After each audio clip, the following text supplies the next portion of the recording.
சரி. ஸோ விஜய் சாரோட மாநாடு வந்து இருக்கு, இண்டஸ்ட்ரியே போற மாதிரி ஒரு தகவல் இருக்கு. நீங்க விஜய் சார் கிட்ட மாநாடுக்கு வந்து போகக்கூடிய வாய்ப்புகள் இருக்கா? எனக்கு அவ்வளோ அரசியல் அறிவு கிடையாதுப்பா. அரசியல் இல்லாம நான் விஜய் சார் மாநாடுனா என்னப்பா? மாநாடுனா அரசியல் தான். விஜய் சார் கூப்பிட்டாங்களா? விஜய் சார் உங்களை கூப்பிட்டாங்களா? போகிறதுக்கு வாய்ப்புகள் இருக்கா? ஃப்ரெண்டு தானேப்பா. வாய்ப்புகள் இருக்கு. விஷால் கூப்பிட்டாலும் போவேன். இல்ல விஷால் சார் ஆரியா மாநாடு வச்சாலும் போவேன். இல்ல நீங்க கூப்பிடுறீங்களா மாநாட்டுக்கு வர்றேன். விஜய் சார் ரியா we have any plan to மாநாடு? கிங்ஸ்லி கூப்பிட்டாலும் போவேன். விடுங்கப்பா, விடுங்க.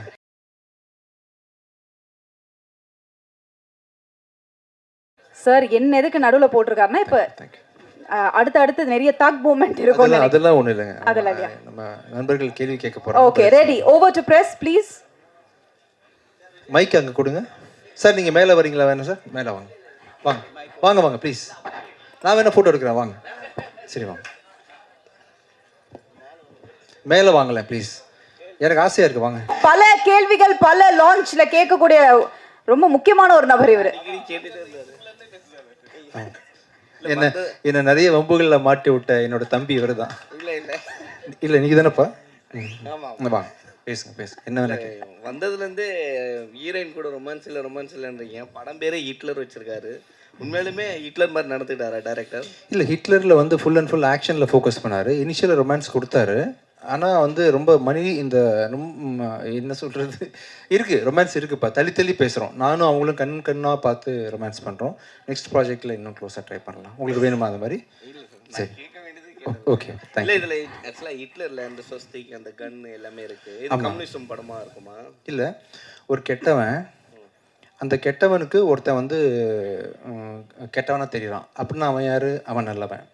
கெட்டவன் பார்வையில் ஹீரோ ஹிட்லராக தெரியறான். ஹிட்லர் மாதிரி வந்து கெட்டவனை வந்து டெரர் காட்டுறான், அதனால வந்து ஹிட்லர்னு பேர் வச்சுருக்காங்க. இப்போ நீங்கள் மேடையில் பேசுறது பார்த்தீங்கன்னா ஆல்ரெடி நடிகர் சங்கத்தில் வந்து புகாரில் மாட்டினா 5 வருஷம் தடன்னு சொல்லியிருக்காங்க. ஸோ அதை பற்றி என்ன நினைக்கிறீங்க? என்ன புகாரில் மாட்டினா? இல்லை அந்த சம்மந்தம் ஹேமா கமிஷனு விஷா கமிஷன் சொல்லிட்டு வந்துட்டு இருக்கு. ஆமாம். ஸோ பெண்களுக்கு அந்த இது இல்லை, பாதுகாப்பு இல்லைன்றாங்க. ஸோ நீங்கள் பாதுகாப்பாக தான் ரொமான்ஸ் இல்லாமல் நடிச்சிருக்கீங்க. இல்லை, படத்துக்குன்னு தேவைப்பட்ட அளவுக்கு பண்ணுறோம்ப்பா. ஆக்சுவலாக படத்துக்கு வந்து டைரக்டர் என்ன சொல்கிறாங்களோ அதை பண்ணுறோம். வேறு ஏதாவது முடிஞ்சால் நீங்கள் ஏதாவது சஜஸ்ட் பண்ணுறீங்களா, நாங்கள் எப்படி பெண்களை பாதுகாக்கலாம்னு சொல்லிட்டு? அது நீங்கள் தான் முடிவு பண்ண. இல்லை தம்பி, நீங்களும் ஒரு ஆம்பளை தானே? ஆம்பளை தான் சார். ஆமாம். ஆக்சுவலாக இப்போ வந்து அதுதான் கருத்து சொல்லிகிட்டே இருக்காங்க. இல்லை நம்ம பண்ணாலும் சரி, நான் வந்து பெண்களை எப்படி பாதுகாக்கிறதுன்னு சொல்லிட்டு நான் சொல்கிறேன். உங்கள் கருத்து என்ன, எப்படி பாதுகாக்கலாம்? நம்ம தங்கச்சின்னு சொன்னாவே பாதுகாப்பு தான் தம்பி. முடியுமா? அதெல்லாம் மனசாட்சி இப்படி பேசுங்கப்பா. என்ன முடியுமா அது சொல்லுங்கள். நீங்கள் எப்படி பெண்களை பாதுகாக்க போகிறீங்க சொல்லுங்கள். அவங்க கிட்ட எப்படி நடந்துக்கணுமோ அந்த மாதிரி. எப்படி நடந்துப்பீங்க? நான் பெண்ணு வச்சுப்போமே, எப்படி நடந்துப்பீங்க? எப்படி சாப்பிட்டீங்களா? சாப்பிட்டேன்.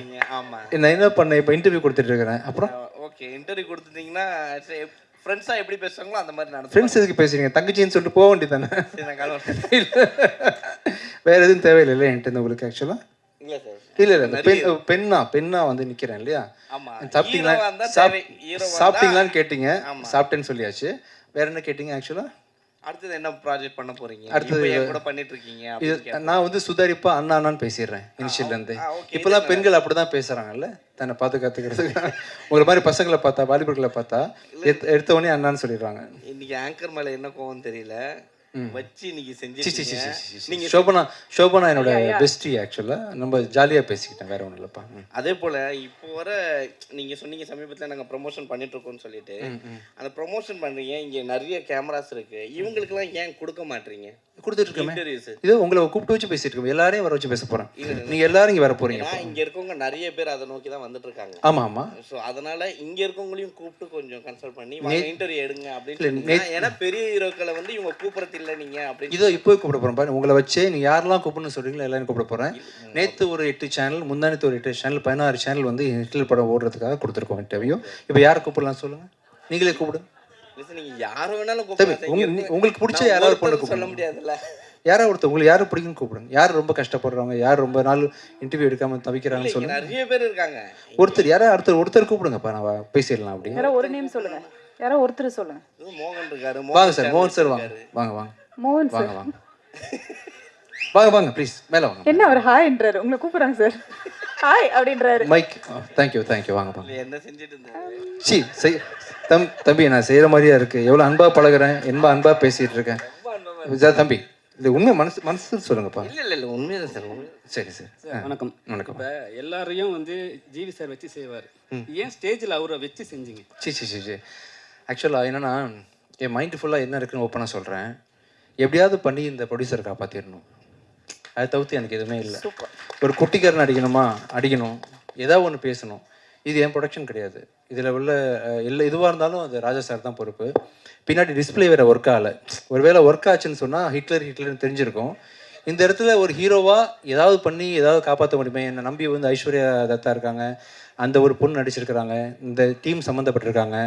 தனாவோட வாழ்க்கை இது 4 வருஷம் கழிச்சு ஒரு படம் நடிச்சிருக்கிறாரு. இவங்களுக்கு ஏதாவது ஒன்று பண்ணுமேன்றதுக்காக, இது என்னோட தனிப்பட்ட நேச்சர் கிடையாது. இந்த படத்துக்காக என்ன பண்ணுறதுக்காக சாரை கூப்பிட்டு ஒரு கலகலன்னு போட்டு அதெல்லாம் நீங்கள் மீடியாவில் போடுவீங்க, மக்கள் பார்ப்பாங்க, இது ஹிட்லர் சம்மந்தப்பட்ட விழான்னு தெரியும். ஸோ அதனால் வந்து படத்தை பார்ப்பாங்க, புக்கிங் நடக்கும், எல்லோரும் இந்த படத்தை பற்றி சம்மந்தப்பட்டவங்க எல்லோரும் சந்தோஷமாக இருப்பாங்கன்றதுக்காக பண்ண வேலை தான், மற்றபடி வேறு ஒன்றும் இல்லை. படத்துக்கு வந்து ஹிட்லர் பேர் வச்சுருக்கீங்க. உண்மையான ஹிட்லருக்கு வந்து ஒரு புகழ் ஒன்று பிடிக்கும், அவருக்கு புகழ் பிடிக்கும், வெற்றி பிடிக்கும். அதே மாதிரி விஜய் ஆண்டனிக்கு வந்து கிசு பிடிக்கும். இந்த ஹிட்லருக்கு என்ன பிடிக்கும்? இந்த ஹிட்லருக்கு ஒன்றும் இல்லை, தனாவோட சொன்னேன் இல்லையா, ரொம்ப அருமையான டைரக்டர், ரொம்ப அருமையான ப்ரொடியூசர். இவங்களோட வெற்றி எனக்கு பிடிக்கும். அவங்க ஜெயிக்கணும், அவங்க வெற்றி எனக்கு பிடிக்கும். இந்த படத்தை பொறுத்த வரைக்கும் எனக்கு இந்த மொமெண்ட்டில் என்னோட தேவை இல்லாமல் 27 செப்டம்பர் மாதம் ரிலீஸ் ஆகக்கூடிய என்னோடய படம் வெற்றி அடையணும், ஓடணும். அதுக்குரிய தகுதி அத்தனையுமே இந்த படத்துக்கு இருக்குது. எல்லோரும் நல்லா இருக்கணும், அவ்வளோதான். சார் லாஸ்ட் படம் வந்து இப்போ வந்து ஒரு படம் ரிலீஸ் பண்ணணும் போது ரொம்ப கஷ்டப்படுவாங்க, ஆக்டரும் சரி, டிஸ்ட்ரிபியூட்டரும் சரி, யாராக இருந்தாலும் சரிங்களா. ஆனால் வந்து திடீர்னு ஒரு ஸ்ட்ரகிள் வருது. ஒரு படத்தை வந்து ரிலீஸ் பண்ணிட்டாங்க, அந்த இடத்துல வந்து ஒரு ஸ்ட்ரகிள் வருது. அப்படி எப்படி சார் நீங்கள் ஹேண்டில் பண்ணுறீங்க? லாஸ்ட் படம் உங்களுக்கு ஒரு பெரிய பிரச்சனை வந்தது, ஃபர்ஸ்ட் ஷோவே பிரச்சனை வந்தது, எப்படி நீங்கள் ஹேண்டில் பண்ணீங்க அதை? இல்லை, அது முடிஞ்ச வரைக்கும் எவ்வளோ தூரம் முடியுமோ. இப்போ நீங்கள் ஒருத்தர் ஆக்சிடென்ட் ஆகி கீழே விழுந்து கிடக்குறாங்க, நீங்கள் எப்படி ஹேண்டில் பண்ணுவீங்க? எல்லாருக்கும் ஒரு மனுஷங்க தூக்கி விடுவோம் இல்லையா, அந்த மாதிரி முடிஞ்ச வரைக்கும் நம்ம அந்த துறையில் இருந்துக்கிட்டு அதுக்கு என்ன செய்யணுமோ அதை பண்ணுறோம், அவ்வளோதான். சரி சார். எப்பவுமே வந்து நீங்கள் விஜய் ஆண்டனி சார் வரும்போதெல்லாம் அவங்க ஒய்ஃபை கூட்டின்னு வருவாங்க. ரொம்ப சமீப காலமாக இல்லை, ஏன் அவங்க வந்தாங்கன்னா ஹீரோயின் கூட ரொமான்ஸ் பண்ண முடியாதுனாலையா? இல்லை, அப்படி இல்லை. கொஞ்சம் அவருங்க வேறு சில விஷயங்கள்னால கொஞ்சம் வீட்டில் இருக்கிறாங்க.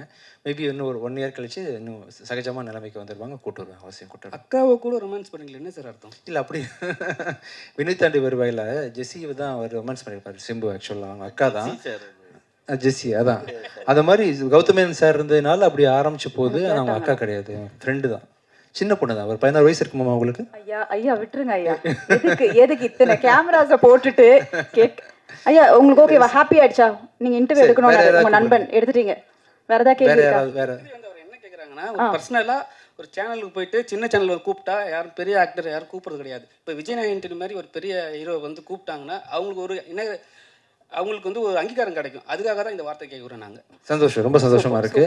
வேற யாரை கூப்பிடலாம் நீங்கள் சொல்லுங்க, கூப்பிடலாம். டேரக்டே இல்லை சார், நீங்கள் இன்டர்வியூ வந்து அவங்க ஆஃபீஸில் கூப்பிட்டாலும் வந்து பண்ணி கொடுப்பாங்க. கண்டிப்பாக பண்ணலாம். இப்போதைக்கு உங்கள் ஆசை திருப்தி பண்ணுறதுக்காக ஏதாவது ஒருத்தர் கூப்பிட்டுருங்க. பாலாஜி கூப்பிட்டுமே பெருந்தொச்சி வாங்க சார். ரிங்கு கார்த்தினா இருக்காரா? இல்லை, வேற யாரு தோணுனா கூட மேலே வரலாம், என்கிட்ட கேள்விகள் கேட்கலாம், பேசலாம், ஜாலியாக இருக்கலாம். வாங்க. விமல் சும்மா இருக்க மாட்டே, விமல் கேட்பீங்க. வாங்க, யாராவது சும்மா வாங்க, என்ன வேணா பேசலாம், வாங்க, ஜாலியாக இருப்போம். வாங்க. விமல் யாரு? இன்னைக்கு எந்த ப்ரோக்ராமும் இல்லைன்னு நினைக்கிறேன். நாகராஜ் சார் இருக்காரு. வாங்க தம்பி, வாங்க தம்பி. யாராவது என்ன நாகராஜ்னு எல்லாருமே கோரஸா கூப்பிடுறாங்க, யார் அவரு? ஓ, யாரா வராங்களா? தந்தி டிவில இருந்து ஒருத்தங்க வந்துட்டு இருக்காங்க. வாங்க தம்பி, வாங்க. ஃபோன் பேசிட்டே வராரு சார். அவரு அவர்கிட்ட என்ன கேள்வியெல்லாம் கேட்கலான்னு கேட்டு வராங்களா மேனேஜ்மெண்ட்ல? அப்படியே ஏறி வந்துருங்கப்பா, படி வழி ஏறின டைம் ஆகும். கிங்ஸ்லி அண்ணன் கூட நீங்க வரல. யாரு? கிங்ஸ்லி. தெரியல தம்பி. ஹலோ சார், நல்லா இருக்கீங்களா? நாகராஜ் யாருன்னு தெரியல, ப்ளீஸ் வாங்க சார். AMN டிவி நாகராஜ் அவர்கள் ப்ளீஸ் வாங்க மேல. ஆஹா, என்ன சார் உங்களுக்கு இவ்வளவு ஃபேன்ஸ் இருக்காங்க போல. என்ன சார் விஜய் ஆண்டனி சார் ப்ரமோஷனுக்கு அவரை கூட்டு போயிடலாம் போல நீங்க. பயங்கர ஃபேன். வாங்க தம்பி, வாங்க தம்பி, நீங்க ஏதாவது கேள்வி கேட்கலாம். நாகராஜ் சீக்கிரம் வாங்க. ஒரு நிமிஷம் உங்ககிட்ட நான் கேட்குற கொஸ்டின் என்னன்னா, நீங்க பண்ற படத்துல உங்களோட மியூசிக் இருக்கணும்னு ஆசைப்படுறோம் சார். கண்டிப்பா ஏன்னா ஆக்சுவலாக ரொம்ப மிஸ் பண்றோம், நீங்க மியூசிக் பண்றதில்ல அப்படிங்கிறதுல. இந்த படத்துல ஒரு சாங் நீங்க மியூசிக் பண்ணியிருந்தாலும் ஒரு சாங் பாடியிருக்கேன் மெர்வின்காக ஆக்சுவலாக. அந்த பாட்டு மியூசிக் பண்ணணும். மியூசிக் பண்ணுறேன். இந்த படத்தில் வந்து இன்னொருத்தங்க மியூசிக்காக போட்டோம் இல்லையா. நம்ம அடுத்த படம் வந்து லியோ ஜான் பால் டைரக்ஷனில் டிசம்பர் ரிலீஸ் ஆகுது. அருவி டைரக்டரோட படம் வந்து அடுத்த சம்மரில் ரிலீஸ் ஆகுது. அது 2 படத்துக்கு நான் தான் மியூசிக் பண்ணுறேன். ஃபுல் படம் நீங்க மியூசிக் பண்ணுறேன், இதுக்கப்புறம் பண்ணுறேன் கண்டிப்பாக. ஒரு சாங்காவது பண்ணுங்க சார். கண்டிப்பா, ஏன்னா கண்டிப்பா. உங்களோட ஃபேன்ஸ் நிறைய பேர். ஃபுல் படம் பண்ணுறேன், ஃபுல் பண்ணுறேன். சார் அதே மாதிரி இந்த படத்துல ஹிட்லர்ல வந்து ஒரு பெப்பியான சாங் ஒன்று இருக்கு. ஆமாம். அந்த சாங்ல வந்து பாத்தீங்கன்னா ஒரு ஹீரோயின் மேல நோட்டு எல்லாம் தூக்கி போட்டு ஆடுற மாதிரி என்ன பாட்டு இப்போ ஐஸ்வர்யா பண்ண அந்த அந்த பாட்டு. பெர்ஃபார்மன்ஸ் சாங் தான். ஆமாம். நீங்க வந்து நிறைய நல்ல படங்கள் கொடுத்துட்டு இருக்கீங்க, நல்ல கருத்துள்ள படங்கள் கொடுத்துட்டு இருக்கீங்க.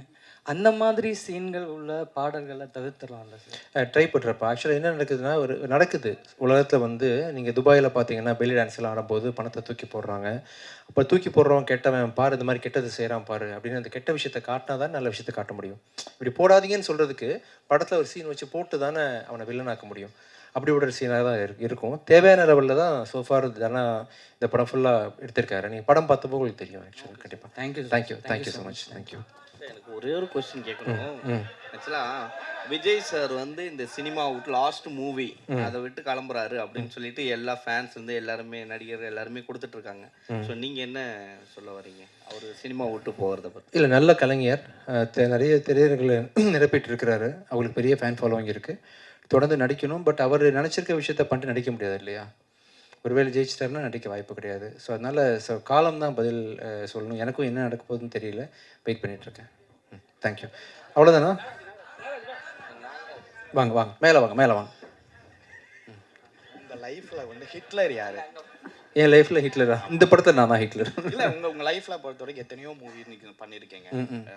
மூவிக்கு வெளியவும் பண்ணிருக்கீங்க, உள்ளேயும் பண்ணிருக்கீங்க, உங்க லைஃப்லயும் பண்ணிருக்கீங்க. சோ உங்க லைஃப்ல வந்து ஹிட்லர்னா அவங்க வந்து ஹீரோவா வில்லனா? இல்லை, பேர் தான். இப்போ ஆண்டனின்றது மார்க் ஆண்டனி வந்து பாஷாவில் வந்து வில்லன். நான் வில்லனா? ஒரு பேர் வந்து அந்த பேரையே வந்து காலி பண்ணிடுறது இல்லையா. நிறைய பேர் உலகத்தில் ஹிட்லர் வாழ்ந்துருக்காங்க. அதில் ஒரு வீணா பண்ணவே இந்த ஹிட்லர் ஆக்சுவலாக. சார் இன்னொன்று ரிவ்யூ பொறுத்த வரைக்கும் எல்லாருமே ரிவ்யூ பண்ணுறாங்க, மீடியா பீப்புள் ரிவ்யூ பண்ணுறாங்க.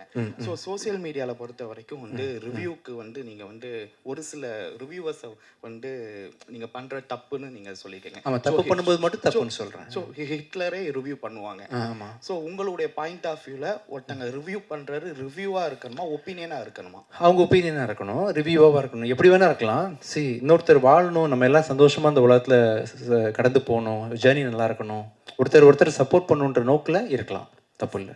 ஆமாம் சார். இந்த படம் வந்து ஆடியன்ஸ் பொறுத்த வரைக்கும் எப்படிப்பட்ட படமாக இருக்கும்? உங்களுடைய கேரியர் பொறுத்த வரைக்கும் எப்படிப்பட்ட படம்? ரொம்ப முக்கியமான படமாக இருக்கும், கமர்ஷியல் படமாக இருக்கும். நம்பி வந்து ஹிட்லர்ன்ற படத்தை வந்து 27th ரிலீஸ் ஆக போதும் தியேட்டருக்கு வருவாங்க.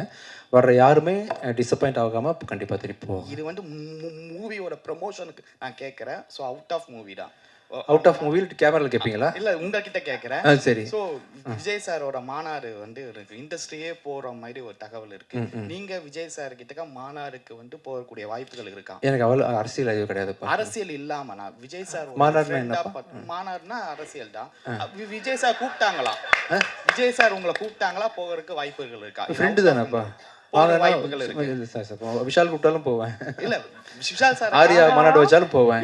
நீங்க கூப்பிடுறீங்களா மாநாட்டுக்கு வர்றேன். விஜய் சார் ரியா we have any plan to மாநாடு? கிங்ஸ்லி கூப்பிட்டாலும் போவேன். விடுங்கப்பா, விடுங்க சார். நீங்க ஃபர்ஸ்ட் மாநாடுனா என்னன்னு ரியாக்கு எக்ஸ்பிளைன் பண்ணணும் இல்லையா? என்னப்பா? ப்ளீஸ் கம் டு சொல்லிட்டாங்க. ஓகே அதை விட்டுறலாம். Sir last question sir. Last நான் கேட்டேன், நீங்க அதை விட்டீங்க. என்னன்னா எந்த ஒரு தனி மனிதனுக்குமே வந்து கிசு பேசினாவும் சரி, பேசினா பிடிக்கும், அவங்க மேலே கிசு வந்தால் பிடிக்காது. ஆனால் நீங்கள் எல்லா மேடையிலையும் வந்து கிசு எழுதுங்க சொல்லுங்க, என்ன ஒரு காரணம் சார்? ஏன் பண்ண மாட்டேங்கிறீங்க காரணம் சொல்லுங்க. நான் இவ்வளோ கேட்குறேன் சார். ஏன் பண்ண மாட்டேங்க? மேலே இல்லைனால தான் பண்ண முடியல. இல்லாட்டி கண்டிப்பாக பண்ணி ட்ரை பண்ணுங்களேன். ஒரு மனுஷன் தப்பு இல்லாமல் இருக்குமா? அப்படின்னா சொல்லிட வேண்டியது தான். இப்போ 2-3 பேரை வந்து ஒரே மேடையில் வந்து லவ் பண்ணிட்டீங்க. சிச்சி, அது ப்ரொடியூசருக்காக பண்ணேன். இந்த ஹிட்லர் படத்தை ப்ரொமோட் பண்ணுறதுக்காக நான் பண்ணேன். இன்னும் 4 பேர் கூட பண்ணுவேன், கூப்பிட்டுவாங்க. சார் இன்னொன்று கேட்டேன் சார். நீங்கள் கிசு கேட்டனால இது கிசு கிடையாது, ஒரு டேரக்டர் ஒரு விஷயத்த சொல்றாரு, ஆனா விஜய் ஆண்டனி சார் மட்டும் வித்தியாசமா பண்றாரு ஏன்? என்ன பண்றேன்? ஆமா, ஒரு டைலாக் சொல்றாங்க, அந்த டைலாக்கே நீங்க வந்து மாத்தி ஐயோ create பண்ணி- அது அவர் வந்து ரொம்ப ஸ்டைலாக சொன்னார், இன்னும் பொய்ட்டிக்காக சொன்னார். அது உங்களுக்கு வரும், எனக்கு வரல. அதனால தான் ரொமான்டிக் படம்லாம் பண்ணல. நெக்ஸ்ட் டைம் நான் வந்து கண்டிப்பாக இம்ப்ரோவைஸ் பண்ணுறேன். தேங்க்யூ வந்து வரைக்கும் மாட்டேன். தம்பி என்னை மாட்டி விட்டது போதுமா? வேறு ஏதாவது பிளான் வச்சுருக்கீங்களா? தேங்க்யூ. அப்புறம் தேங்க்யூ. ஸோ ரொம்ப நன்றி. இந்த படத்தை நீங்கள் அவசியம் வந்து வர செப்டம்பர் மாதம் 27 பார்க்கணும். படம் கண்டிப்பான கமர்ஷியல் படமாக உங்களை எல்லாரையும் திருப்தி படுத்துகிற படமாக நிச்சயமாக இருக்கும். Thank you. Thanks to Press and Thank Media you, Friends. thank you, Thank you so Shobana. much. Thank you so much. Thank you.